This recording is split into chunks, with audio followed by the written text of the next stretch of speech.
budget bloodbath is underway at the Capitol. The first of at least 2,000 state workers have lost their jobs to layoffs. Today, 165 found out they are out of a job, and more are coming.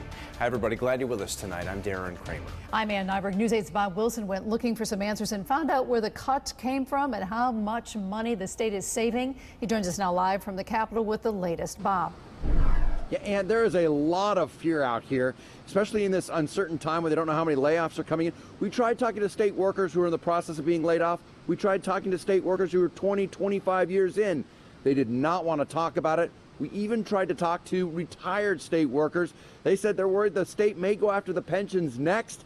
Those layoffs, that ripple effect going throughout the state. As lawmakers are trying to balance the budget and recover more than $200 million in cost overruns, the layoff notices are going out. The governor says there could be as many as 2,000, even 4,000 layoffs not out of the question.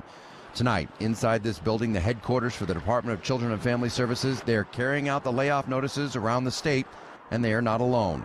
In all, 165 people asked to leave their jobs today. They're both union and non-union, full-time and part-time, and even temporary employees. And here's the breakdown. For the Department of Children and Families, 106 employees. For the Department of Mental Health and Addiction Services, 59. Projected savings from these cuts, $27.6 million, and more than $200 million needed to be made up, and that number continues to rise. So for DCF and Mental Health and Addiction Services, some of the layoffs will take place immediately. Today is their last day. Others will be spread out according to the union contracts, and there will be more layoffs coming according to the governor's office. They say it'll be spread out, it will all be legal, and it is not an easy process. It's convoluted. Some unions require 8 weeks' notice. Last week, 147 notices went out to the Department of Correction, and the officers there will be laid off by seniority, which means many of the brand new officers that have just finished the training academy will be some of the first to go.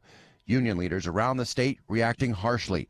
Larry Dorman from AFSCME released a statement saying, quote, "I think it's disgraceful that our governor is playing political football with the lives of dedicated public service workers.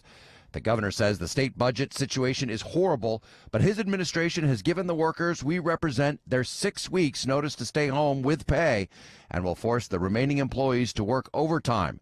What would taxpayers say to this?"